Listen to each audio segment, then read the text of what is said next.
Hello students, welcome to the channel Concept in Chemistry. Today we are going to study colligative properties. ठीक है, colligative properties है क्या? Actually जब हम यहाँ पर मान लो प्योर सॉल्वेंट है, ठीक है, इस बीकर में हम ले चुके हैं प्योर सॉल्वेंट, कोई भी एक मान लो वाटर है, यहाँ पर हमने सॉल्यूट डाला है. किस टाइप का सॉल्यूट? नॉन वोलाटाइल, मतलब ये वेपर फेज में नहीं जाएगा,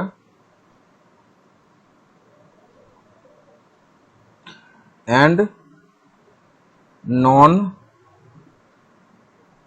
इलेक्ट्रोलाइट. ठीक है, मतलब ये सॉल्यूशन में जब डिसॉल्व होगा, प्योर सॉल्वेंट में जब डिसॉल्व होगा ये सॉल्यूट, आयन में डिसोसिएट नहीं होगा, मतलब इसका आयनिक डिसोसिएशन नहीं होगा. ठीक है, तो इस टाइप का सॉल्यूट अगर हम सॉल्वेंट से ऐड कर देते हैं तो हम लोगों को मिल जाएगा सॉल्यूशन. ठीक है, तो एज ए रिजल्ट हम लोगों को मिल जाएगा यहाँ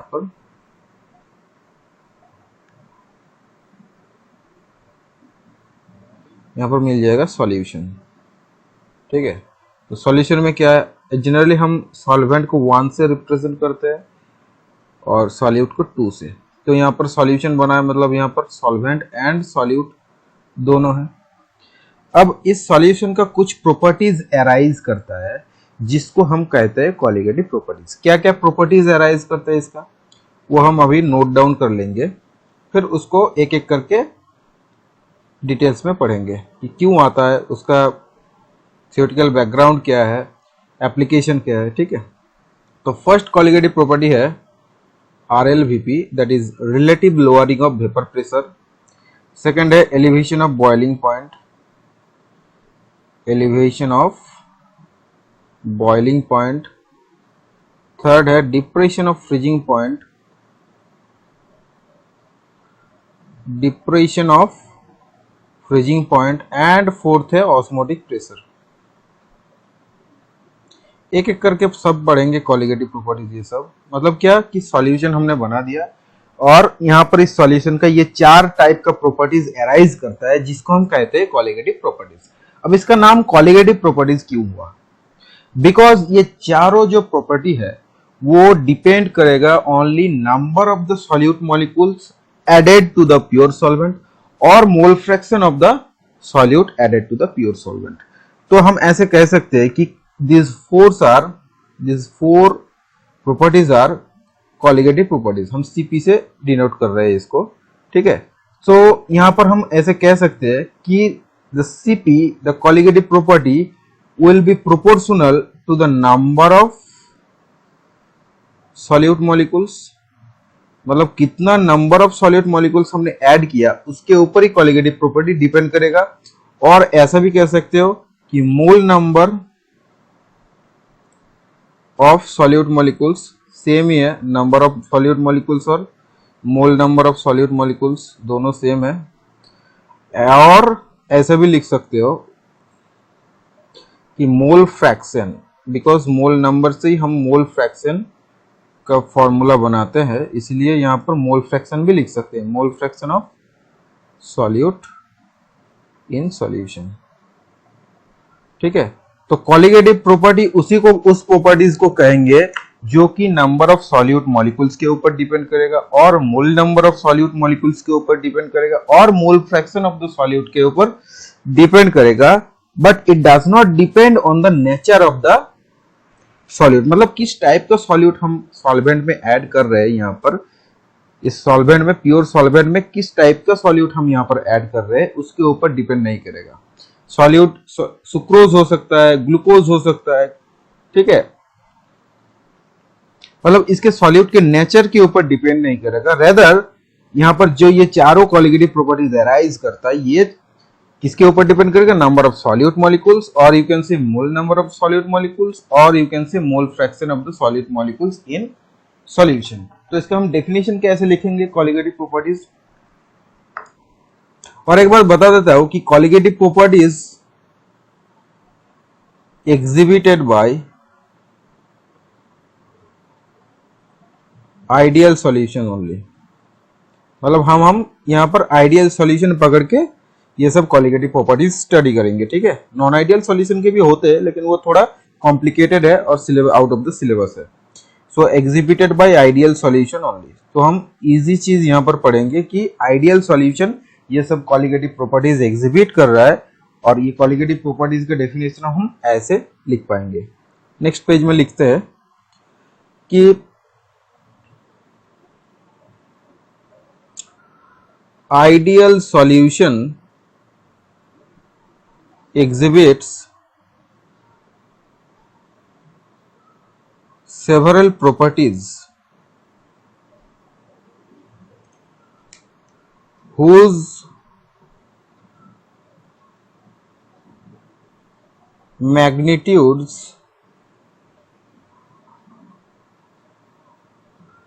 depend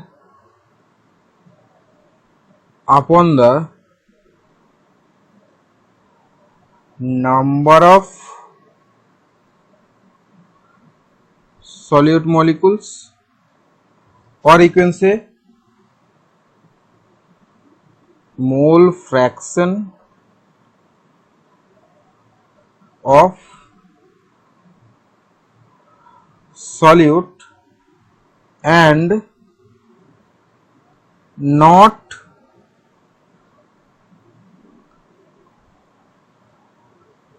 अपॉन इट्स नेचर। ठीक है, कि सॉल्यूट का नेचर कैसा है, किस टाइप का सॉल्यूट है, उसके ऊपर डिपेंड नहीं करेगा। रेदर ये सब प्रॉपर्टीज जो हम बात कर रहे हैं वो सभी number of moles of solute और number of molecules of solute और मोल फ्रैक्शन ऑफ सॉल्यूट के ऊपर ही डिपेंड करेगा। इसी सब प्रॉपर्टीज को हम कहेंगे कॉलिगेटिव प्रॉपर्टीज, जो कि आइडियल सॉल्यूशन शो करता है। ठीक है, such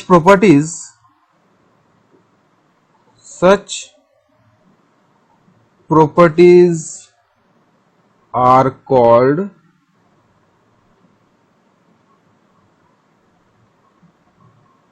colligative properties। ठीक है, तो यहां पर कंडीशन क्या क्या है to show colligative property. Condition देख लेंगे quickly. Conditions to show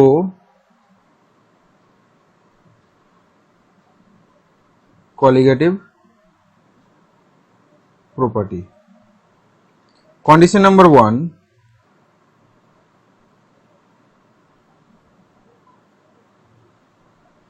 condition number 1, the solution must be dilute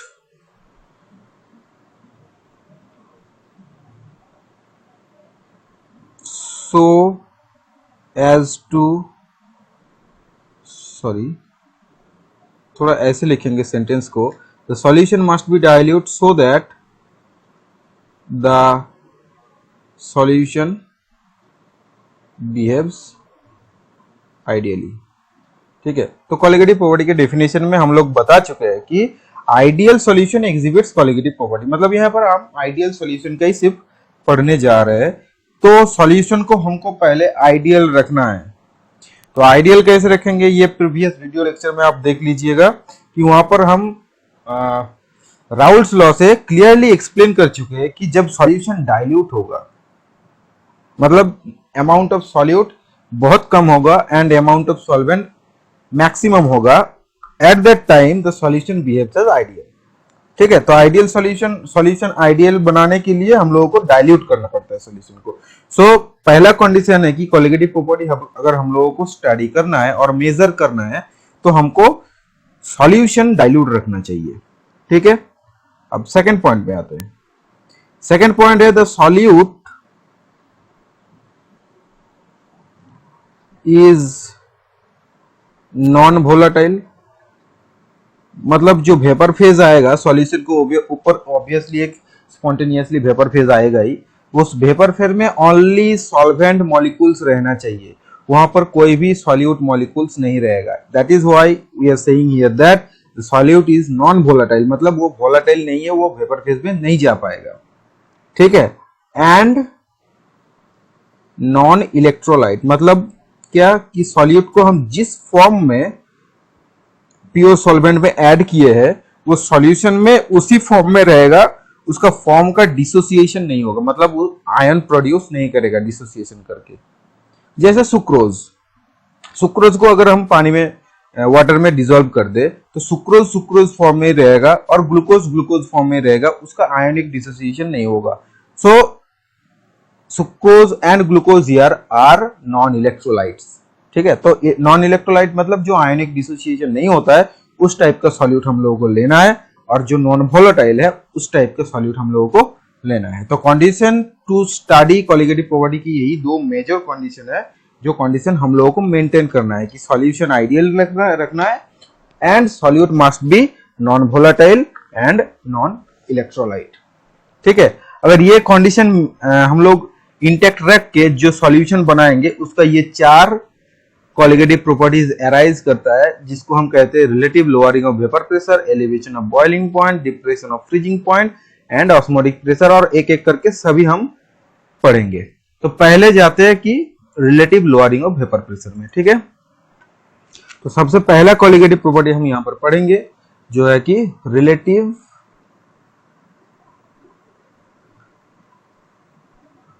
lowering of vapour pressure, जिसको हम शॉर्ट में RLVP भी कहते हैं। ठीक है, देखो ये क्या है। तो पहले हम यहां पर एक बीकर ले चुके हैं और मानो यहां पर प्योर सॉल्वेंट है। ठीक है, तो प्योर सॉल्वेंट सिर्फ वन लिखते हैं कि प्योर सॉल्वेंट है, तो ये इसका लिक्विड फेज हो गया। अब ऊपर रहेगा वेपर फेज, और वेपर में भी सिर्फ सॉल्वेंट ही रहेगा, बिकॉज हमने यहाँ पर कहा नहीं कि सॉल्वेंट नॉन वोलेटाइल है, सॉल्वेंट वोलेटाइल है, वो वेपर फेज में जा सकता है। तो उसका यहाँ पर एक प्रेशर क्रिएट होगा वेपर का, जो वेपर प्रेशर कहेंगे उसको हम डिनोट कर रहे हैं P10 से।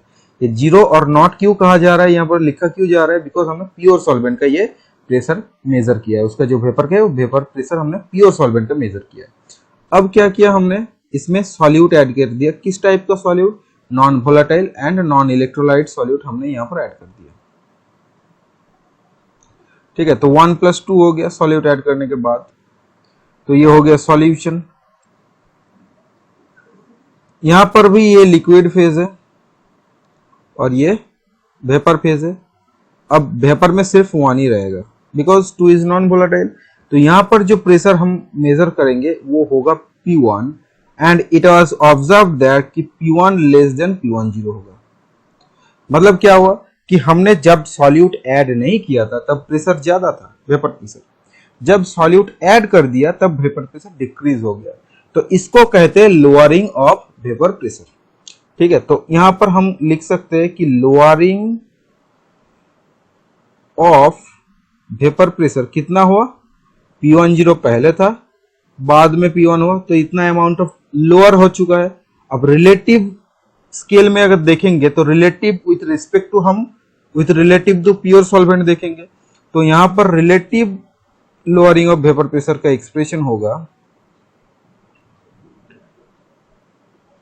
विथ रिलेटिव टू हम प्योर सॉल्वेंट देख रहे हैं, इसलिए P10 minus P1 by P10। तो RLVP का एक्सप्रेशन हो गया कि P10 minus P1 by P10। ठीक है, तो ये हो गया RLVP का मैथमेटिकल एक्सप्रेशन। ठीक है, अब मॉलिक्यूलर इंटरप्रिटेशन क्या है इसका, कि क्यों कम हो रहा है वो देखेंगे। ठीक है, तो इसका हम अब देखेंगे कि मॉलिक्यूलर इंटरप्रिटेशन, मॉलिक्यूलर इंटरप्रिटेशन। तो पिछले वीडियो में हमने बोला था कि vaporisation occurs from the surface of the liquid. ठीक है, राइट। तो फिर से ड्रॉ करते हैं वो बीकर वाला डायग्राम। ये है बीकर प्योर सॉल्वेंट का, यहाँ पर ओनली वन है, ठीक है, और मैं नहीं लिख रहा हूँ यहाँ पर प्योर सॉल्वेंट, वन मतलब यहाँ पर प्योर सॉल्वेंट है। तो वेपोराइजेशन अगर दिखाना होगा हम लोगों को प्रोसेस में, तो वेपोराइजेशन होगा only from surface of the molecule, और sorry surface of the liquid, really sorry surface of the liquid, bulk से नहीं होगा वेपोराइजेशन। तो यहां से वेपोराइजेशन होगा, और जितना ज्यादा वेपोराइजेशन होगा उतना ज्यादा वेपर प्रेशर होगा। तो यहां पर वेपर प्रेशर जो आया था वो हम लोगों था P10, राइट, प्योर सॉल्वेंट के लिए। अब देखो जब सॉल्यूट हमने ऐड कर दिया, जब सॉल्यूशन में हमने सॉल्यूट ऐड कर दिया तो प्रॉब्लम क्या है वो, अब सॉल्यूट को कहा गया नॉन वोलेटाइल है, राइट, तो वो सॉल्यूशन स्टेट में ही रहेगा, राइट, तो वो वेपर स्टेट में जाएगा नहीं, लेकिन वो सॉलिड मॉलिक्यूल सरफेस में भी रहेगा लिक्विड के, एज वेल एज बाल्क में भी रहेगा, ठीक है। तो यहाँ पर थोड़ा बाल्क मॉलिक्यूल दिखा देते हैं कि सॉल्वेंट में सॉल्वेंट मॉलिक्यूल्स बाल्क में भी है, लेकिन बाल्क से वेपोराइजेशन नहीं हो पा रहा है, ठीक है। अब दिखा रहे हैं यहाँ पर ये सॉल्वेंट मॉलिक्यूल्स है, ठीक है, यहाँ पर भी सॉल्वेंट मॉलिक्यूल्स रहेगा। अब यहाँ पर सॉल्यूट मॉलिक्यूल्स भी रहेगा, तो मान लो ये ब्लैक सर्कल से सॉल्यूट मॉलिक्यूल्स, बिकॉज सॉल्यूट कम है तो हम कम दिखा रहे हैं सॉल्यूट यहाँ पर, ठीक है। अब एक बात बताओ यहाँ से कि यहाँ पर जब हमने यहाँ पर सॉल्यूट ऐड कर दिया 1+2 कर दिया, तब देखो सॉल्यूट मॉलिक्यूल ऐसा नहीं है कि सिर्फ बाल्क में रहेगा सॉल्यूशन के, सॉल्यूट मॉलिक्यूल सॉल्यूशन के एवरीवेयर रहेगा, because this solution is homogeneous in nature. Homogeneous मतलब क्या, इक्वली डिस्ट्रीब्यूट हो जाता है solution over the entire solvent, ठीक है। पूरा सॉल्वेंट में यहाँ पर जो पूरा सॉल्वेंट है, यहाँ पर पूरा सॉल्वेंट है, सब जगह सॉल्यूट मॉलिक्यूल्स इक्वली डिस्ट्रीब्यूट हो जाता है। तो हम एक्सपेक्ट कर सकते हैं कि सॉल्यूट मॉलिक्यूल्स जैसे बल्क में रहेगा, सॉल्यूट मॉलिक्यूल्स वैसे ही सरफेस में भी रहेगा। तो यहां पर देखो सॉल्यूट तो वेपोराइजेशन नहीं होगा, सिर्फ वेपोराइजेशन होगा किसका, सॉल्वेंट मॉलिक्यूल्स का, ठीक है। अब देखो सरफेस में पहले जब प्योर सॉल्वेंट था तो सब सरफेस में सभी था सॉल्वेंट मॉलिक्यूल्स, अब क्या हुआ, सॉल्वेंट मॉलिक्यूल्स के कुछ जगह रिप्लेस हो गया by solute molecules, but solute molecules vaporisation में पार्टिसिपेट नहीं करता है। तो यहां से पता चलता है कि extent of vaporisation in solution decrease हो रहा है, ठीक है, बिकॉज सरफेस में नंबर ऑफ सॉल्वेंट मॉलिक्यूल्स कम हो गया due to replacement of the solvent molecules by solute molecules, ठीक है। तो यहां पर सॉल्वेंट मॉलिक्यूल्स ज्यादा थोड़ा बहुत आ जाने से सरफेस में नंबर ऑफ सॉल्वेंट मॉलिक्यूल्स कम हो जाता है, इसीलिए number of extent of vaporisation कम हो जाता है, और जितना कम वेपोराइजेशन होगा वेपर प्रेशर भी कम होगा। तो ऑब्वियसली यहां पर जो वेपर प्रेशर आएगा P1 वो लेस देन P10 होगा। तो ये था मॉलिक्यूलर इंटरप्रिटेशन, समझ में आया। मैं और एक बार बता रहा हूं कि प्योर सॉल्वेंट में सॉल्वेंट मॉलिक्यूल्स एवरीवेयर था, बल्क में था एज वेल एज सरफेस में था, ठीक है। तो वेपोराइजेशन सरफेस से हो रहा था और सिग्निफिकेंट अमाउंट में हो रहा था, इसलिए वेपर प्रेशर आ रहा था P10। जब तुमने सॉल्यूट ऐड कर दिया 2, वो सॉल्यूट तो वेपर में जाएगा नहीं, लेकिन सॉल्यूशन के एवरीवेयर वो प्लेस्ड होगा, मतलब इक्वली डिस्ट्रीब्यूट हो जाएगा, वो सरफेस में भी रहेगा एज वेल एज बाल्क में भी रहेगा। अब सरफेस में रहेगा मतलब क्या, वहां पर कुछ सॉल्वेंट मॉलिक्यूल्स को वो रिप्लेस करेगा, पहले वो सॉल्वेंट मॉलिक्यूल्स था यहाँ पर, उस सॉल्वेंट मॉलिक्यूल्स को रिप्लेस करके थोड़ा बहुत सॉल्यूट मॉलिक्यूल्स आ जाएगा। यहाँ पर सॉल्वेंट मॉलिक्यूल्स जो जो रिप्लेस हुआ है उसका वेपोराइजेशन हो नहीं पाया यहाँ पर। तो इसका मतलब क्या है कि with respect to pure solvent in solution the number of solvent molecules in the surface decrease हो रहा है, और number of solvent molecules in the surface decrease हो रहा है, तो एक्सटेंट ऑफ वेपोराइजेशन भी डिक्रीज होगा, because we know vaporisation occurs from the surface of the liquid. तो सरफेस में सॉल्वेंट मॉलिक्यूल्स डिक्रीज हो जाने से ये वेपोराइजेशन कम हो रहा है, इसलिए वेपर प्रेशर कम हो गया, इसलिए इसको हम कहते हैं कि relative lowering of vapour pressure due to addition of non electrolyte and non volatile solute, ठीक है। तो यहां पर एक लाइन में हम लिखना चाहेंगे कि क्या मॉलिक्यूलर इंटरप्रिटेशन है, कि solute molecules occupy bulk as well as surface of the solution. As vaporization occurs from surface, the extent of vaporization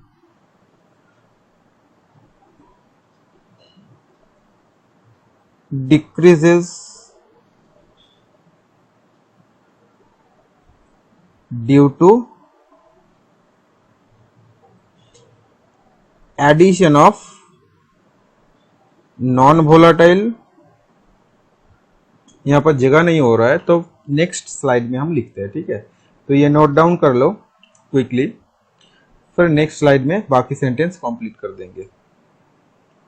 तो क्या लिखा है यहाँ पर, solid molecules occupy bulk as well as surface of the solution, as vaporisation occurs from surface the extent of vaporisation decreases due to addition of such non volatile,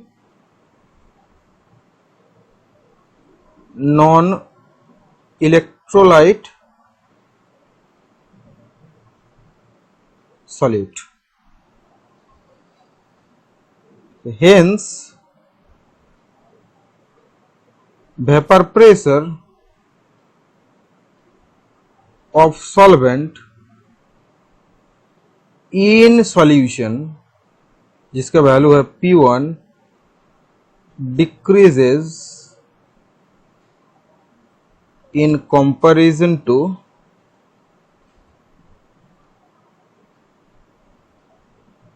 pure solvent, that is P10।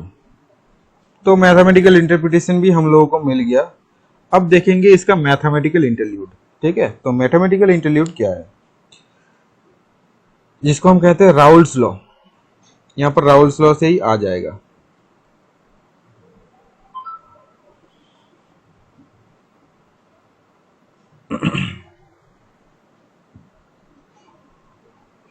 Raoult's law क्या कहता है कि P1 होगा P10 into x1।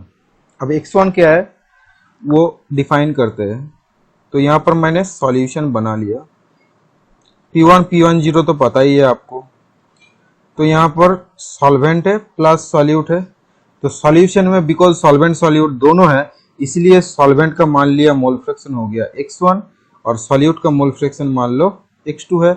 और ये कौन से condition में रिलेटेड होगा कि x1 plus x2 equals to 1 होगा, बिकॉज टोटल मोल फ्रैक्शन 1 होता है, ठीक है। तो x1 and x2 both are less than 1।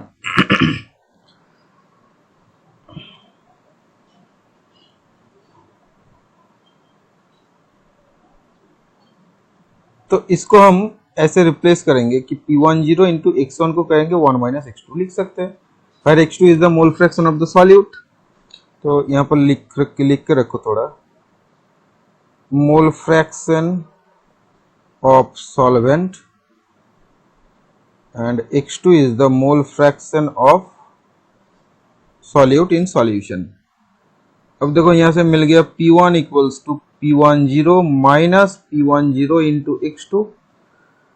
अब यहां से मिल गया P10 minus P1 equals to आ गया P10 इंटू x2, और we can write P10 minus P1 by P10 equals to x2। तो हम लोगों को RLVP के रिलेटेड जो मैथमेटिकल फॉर्मूला है वो हम लोगों को मिल गया कि P10 minus P1 by P10 equals to x2, that is the mole fraction of solute के ऊपर डिपेंड करेगा, ठीक है। अब देखो यहां से हम लोगों को प्रूव करना है कि RLVP is a colligative property. Easy है। कॉलिगेटिव प्रॉपर्टी के डेफिनेशन में ही बताया था कि colligative property depends on the number of molecules और मोल नंबर ऑफ मॉलिक्यूल्स और mole fraction of the sorry गलत बोल दिया। colligative property depends only on the number of solute molecules or mole number of solute molecules or mole fraction of solute molecules। तो देखो ये जो RLVP है यहाँ पर जो RLVP मिला हम लोगों को P10 माइनस P1 और P10 ये डायरेक्टली इक्वल हो रहा है मोल फ्रैक्शन ऑफ द सॉल्यूट। तो हेंस यहाँ से प्रूव हो रहा है कि RLVP is a colligative property. ठीक है, और भी तरीके हैं, मैं दिखाता हूं वो।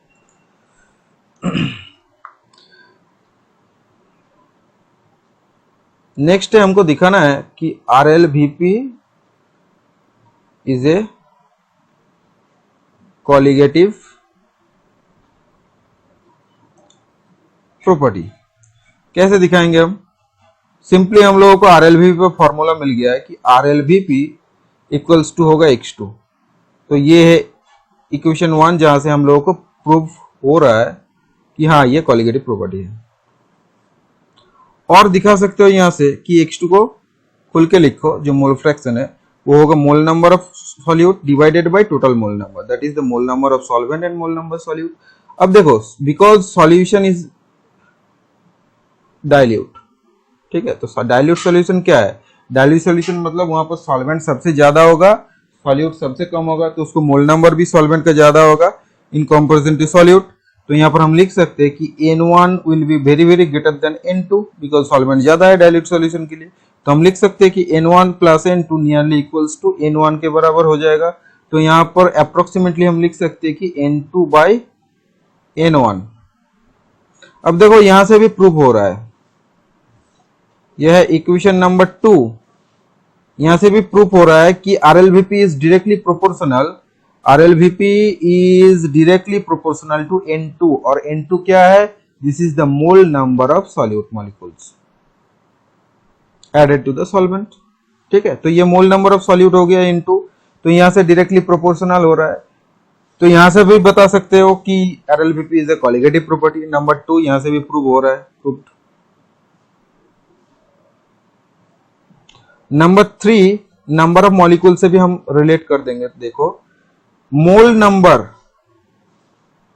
नंबर का फॉर्मूला क्या है? Number of molecules by Avogadro number, और n is the number of molecules.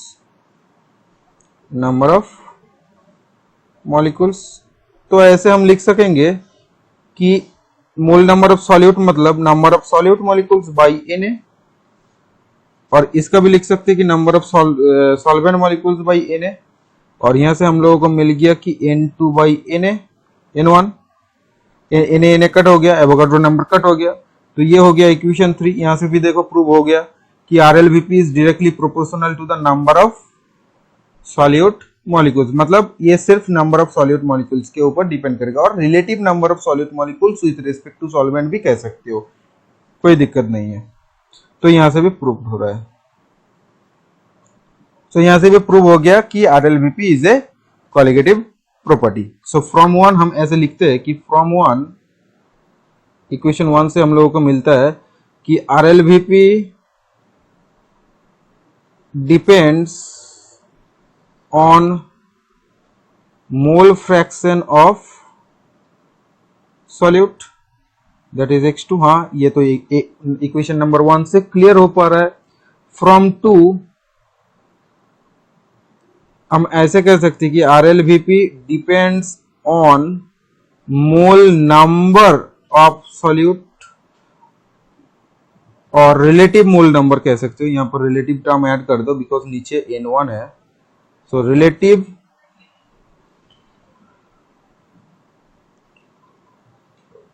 Relative mole number of solute that is N2 by N1, इससे भी प्रूव्ड हो रहा है।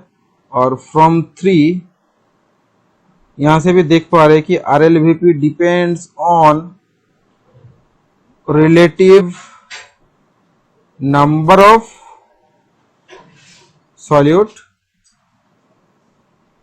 Molecules that is capital N2 by capital N1, that is the number of molecules. तो यहां से हम लोगों को प्रूव हो गया कि RLVP is a colligative property.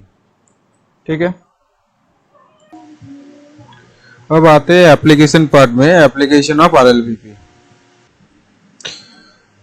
Next page में चलते हैं, चलो। तो देखेंगे कि application of RLVP।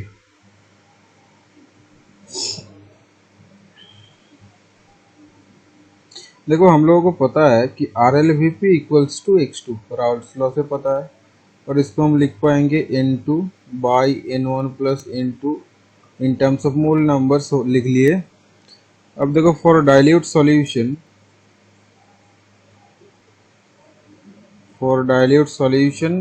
number of moles of solvent will be very greater than number of moles of solute. So we can approximately write N1 plus N2 as equals to N1।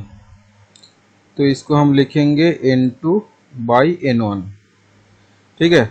अब यहाँ पर देखो मोल नंबर हम ऐसे भी लिख सकते हैं कि given weight, this is the given weight divided by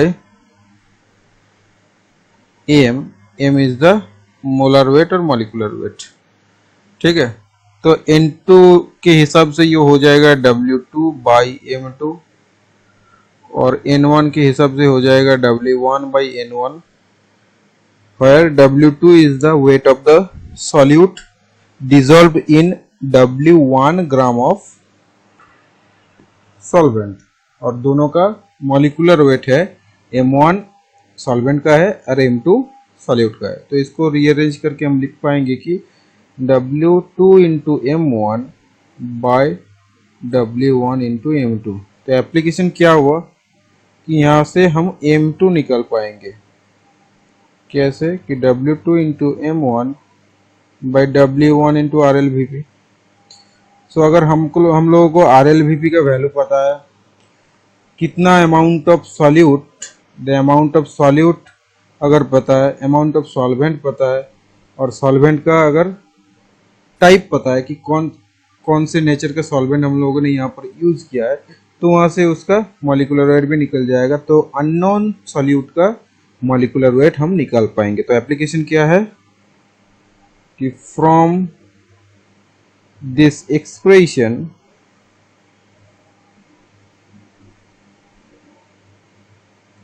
the molecular weight of an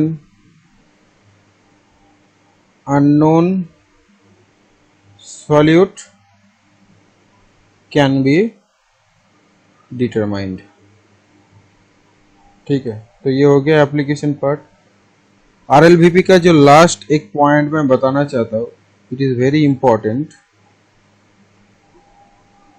कि RLVP is independent of temperature T, because Q, because X2 is independent of T। यहाँ पर जो मोल फ्रैक्शन है RLVP equals to mole fraction हम लोगों को पता है। अब mole fraction independent of temperature होता है, इसलिए RLVP इंडिपेंडेंट ऑफ टेम्परेचर है। ठीक है। तो RLVP जो relative lowering of vapour pressure colligative property था वो हमने पढ़ लिया है। अब ये फॉर्मूला को यूज करके, इसका जो कॉरस्पॉन्डिंग राउल्स का फॉर्मूला है, उस फॉर्मूला को यूज करके हम कुछ न्यूमेरिक्स देख लेंगे। ठीक है। चलो देखते हैं क्विकली कुछ numerics.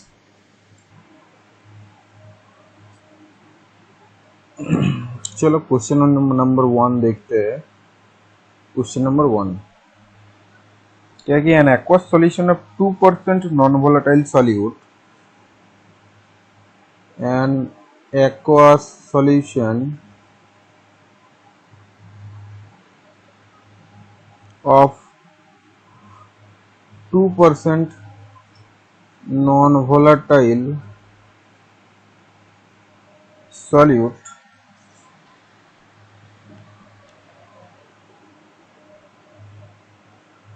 exert a pressure of 1.004 bar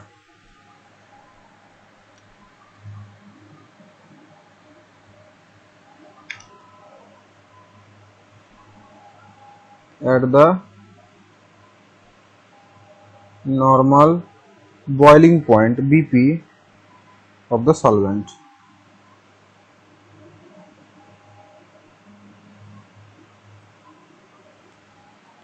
What is the molar mass of the solute?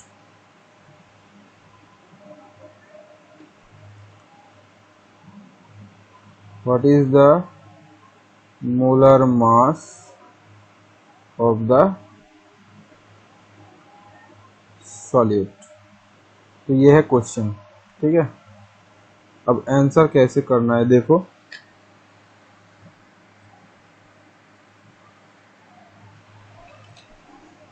कि यहाँ पर डिनोट करना है कि एक्वस सॉल्यूशन 2% प्रेशर हो गया 1.00 बार 4 बार, मतलब P1 दिया हुआ है 1.004 बार। तो ये सॉल्यूशन का प्रेशर है, सॉल्यूशन में सॉल्वेंट का प्रेशर है, वेपर प्रेशर है। और जब प्योर सॉल्वेंट कर लोगे तो क्या होगा, P10 उसका वैल्यू कितना होगा। प्योर सॉल्वेंट क्या है यहाँ पर, एक्वास सॉल्यूशन। एक्वास मतलब वाटर है, प्योर सॉल्वेंट। तो प्योर सॉल्वेंट का वेपर प्रेशर कितना होता है, 1 एटमॉस्फेयर। क्यों वाट में एटमॉस्फेयर यहाँ पर लिया, वो उसका और एक रीजन है कि एट नॉर्मल बॉइलिंग पॉइंट बताया गया। तो ये पिछले वीडियो में हमने एक्सप्लेन किया था कि जब वेपर प्रेशर कोई भी लिक्विड का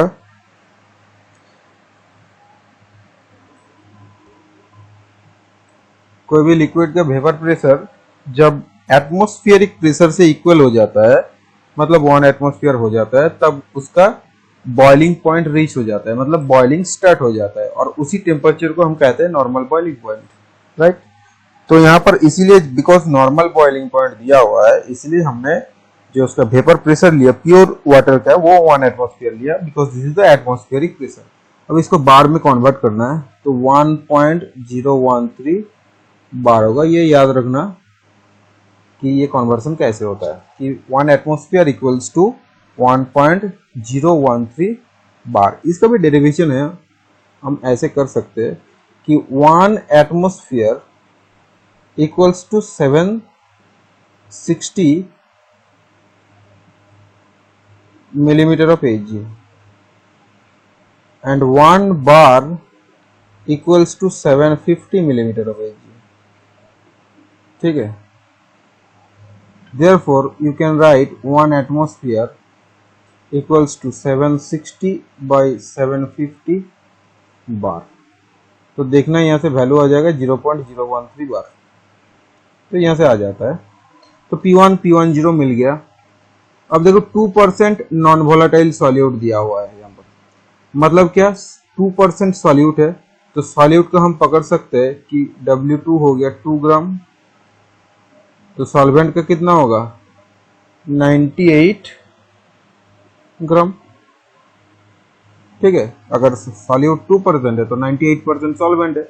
अगर ये वेट बाय वेट रेशियो है 2%, सो इसलिए सॉल्यूट का वेट हो गया 2 ग्राम, सॉल्वेंट का वेट हो गया 98 ग्राम। सॉल्वेंट हम लोगों को पता है कि वो वाटर है, इसलिए उसका मोलर मास पता है 18 ग्राम पर मोल। हम लोगों को M2 निकालना है, तो सबसे पहले हम लोगों को RLVP निकालना होगा कि RLVP equals to P10 minus P1 by P10। अब इसका वैल्यू होगा 1.013 माइनस 1.004 डिवाइडेड बाई 1.013।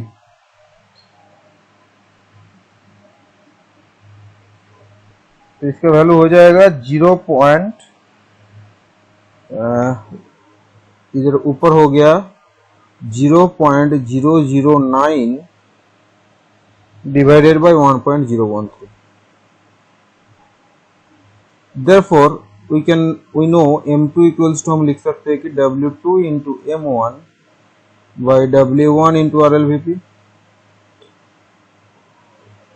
तो W2 कितना दिया हुआ है 2, M1 कितना है 18, W1 है 98। अब ये हो गया 0.009 इंटू 1.013। इसको कैलकुलेट करने से आ जाएगा 41.35।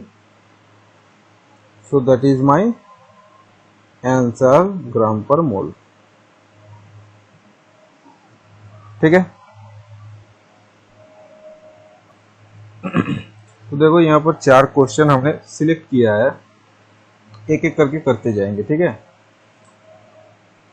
इसका देखो क्या दिया हुआ है, इंफॉर्मेशन क्या क्या है कि यहाँ पर at 25 degree centigrade the vapour pressure of methyl alcohol is 96 torr. सिर्फ मिथाइल अल्कोहल का दिया गया है, तो यहाँ पर methyl alcohol as a solvent काम करेगा, तो ये प्योर सॉल्वेंट हो गया, तो मतलब P10 दिया हुआ है 96 टॉर। ठीक है, what is the mole fraction of CH3OH in a solution in which the vapor pressure of CH3OH is at 23 torr. मतलब सॉल्यूशन स्टेट में जब मिथाइल अल्कोहल जाएगा, मतलब वहां पर जब सॉल्यूट कोई भी सॉल्यूट दिया हुआ नहीं है, बट सॉल्यूट कोई भी सॉल्यूट अगर ऐड हो जाएगा, तब जब सॉल्यूशन में जाएगा तब उसका वेपर प्रेशर हो जाएगा 23। 96 से डिक्रीज हो गया, देखो relative lowering of vapour pressure हुआ है, तो वहां पर मिथाइल अल्कोहल का eight that time in the solution P1 हो जाएगा 23 टॉर। ठीक है, सेम टेम्परेचर दिया हुआ है, तो टेम्परेचर से कोई फर्दर नहीं है, यहाँ पर कोई टेम्परेचर कंसीडर करना ही नहीं है हम लोग यहाँ पर। ठीक है, तो ये दो डाटा मिल गया, P1 P10 मिल गया। और क्या दिया हुआ है कि जो सॉल्यूशन बना हुआ है वहां पर मोल फ्रैक्शन ऑफ CH3OH मांग रहा है। मतलब क्या, यहाँ पर CH3OH मिथाइल अल्कोहल सॉल्वेंट है, तो हमको X1 निकलना है, नॉट X2, राइट। तो सिंपल है यार, यहाँ से पहले RLVP निकालो, तो ये हो जाएगा P10 minus P1 by P10, तो ये कितना हो जाएगा 96 माइनस 23 बाई 96, तो RLVP कितना हो गया 373 बाई 96। अब ये है X2, अगर हम लोगों को यह भी पता है कि 1 माइनस X1 होता है X2 इक्वल्स टू, तो यहाँ से X1 निकल जाएगा कि 1 माइनस 73 बाई 96। अब हिसाब लगा लो यहाँ से कितना आएगा। ठीक है, तो यहाँ पर ये कर लेना, जो आएगा वही आएगा। क्वेश्चन नंबर 2 देखते हैं। क्वेश्चन नंबर 2 क्या है कि the vapour pressure of pure liquid solvent A is 0.8 atmosphere दिया हुआ है, कि प्योर सॉल्वेंट A है उसका वेपर प्रेशर दिया हुआ है, मतलब P10 दिया हुआ है 0.80 atm। When a non-volatile solute or substance B is added to the solvent, its vapor pressure drops to 0.6 atmosphere. मतलब 0.8 से ड्रॉप्स होके 0.6 हो गया, मतलब इन सॉल्यूशन में वेपर प्रेशर हो गया सॉल्वेंट का 0.60 atm।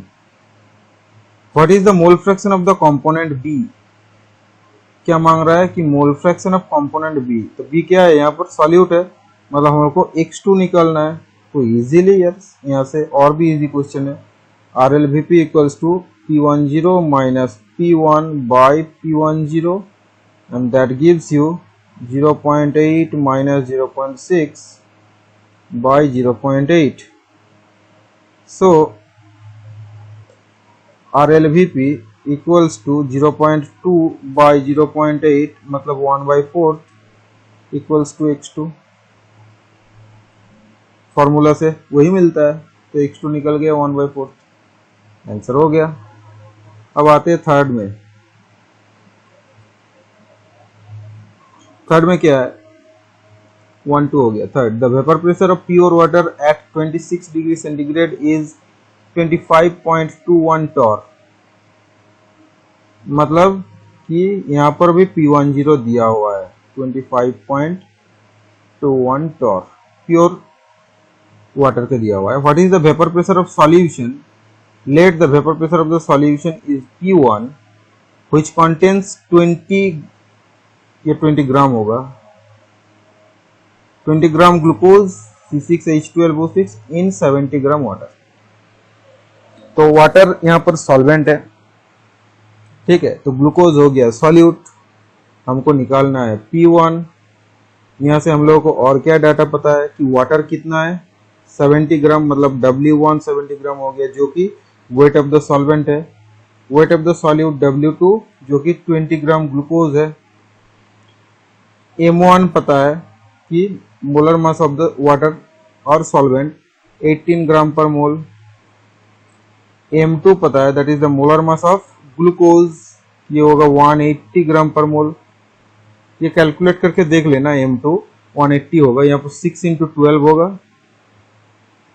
प्लस 12 प्लस 6 इंटू 18, ये टोटल 180 आएगा ग्लूकोज का मोलर मास, ठीक है। तो हम लोगों को यहाँ से पता है कि formula P10 minus P1 by P10 equals to x2, और x2 को हम अप्रोक्सीमेटली लिख सकते हैं कि W2 into M1 by W1 into M2। तो यहाँ से इजीली हम लोगों को P1 निकल जाएगा। देखो प्रोवाइडेड सब दिया हुआ है, P10 दिया हुआ है, W1 दिया हुआ है, ठीक है, गिवन है, W1 गिवन है, W2 गिवन है, M1 गिवन है, M2 गिवन है। तो यहाँ से P1 निकल जाएगा इजीली, ठीक है। तो ये तुम्हारा काम है, तो कर लेना, मैंने वे बता दिया है, ठीक है। बहुत सिंपल सा क्वेश्चन है यहाँ से RLBP से, थोड़ा डिफिकल्ट क्वेश्चन आएगा बाद के जो क्वालिटेटिव प्रॉपर्टीज पढ़ेंगे वहां पर। अब आते हैं फोर्थ में। फोर्थ में क्या है कि the vapour pressure of pure water at 25 degree centigrade is 23.76 torr. तो यहाँ पर वाटर सॉल्वेंट है, मतलब P10 निकल गया हम लोगों का, दिया हुआ है, गिवन है 23.76 टॉर, ठीक है। The vapour pressure of the solution containing 5.40 gram of non volatile substance, मतलब सॉल्यूट का वेट भी दिया हुआ है, W2 equals to 5.40 gram in 90 gram water, मतलब W1 भी दिया हुआ है, सॉल्वेंट का वेट भी गिवन है, दैट इज 90 ग्राम, इज 23.32, मतलब जो सॉल्यूशन है उसका वेपर प्रेशर है 23.32, मतलब P1 भी दिया हुआ है 23.32 टॉर। अरे यार मॉलिक्यूलर वेट M2 निकालो ऑफ द सॉल्यूट। सॉल्वेंट तो पता ही है कि वाटर है, इसलिए M1 हम लोगों को पता है 18 ग्राम पर मोल। सिंपल सा फॉर्मूला लगाओ, M2 equals to W2 into M1 by W1 into RLVP। तो पहले RLVP निकाल लेना, कैसे? RLVP इक्वल्स टू हम लोगों को पता है P10 minus P1 by P10। तो यहाँ से RLVP निकल जाएगा, ये RLVP इधर बिठा देना, W2 W1 and M1 given है, W2 W1 M1 गिवन है, तो M2 निकालना है, यहाँ से M2 निकल जाएगा, ठीक है। तो ये RLVP से बहुत ही इजी क्वेश्चन आता है, ठीक है। तो आज के लिए इतना ही, नेक्स्ट टॉपिक में हम बाद बाकी जो है क्वालिटेटिव प्रॉपर्टीज वो पढ़ेंगे। Thank you and happy learning.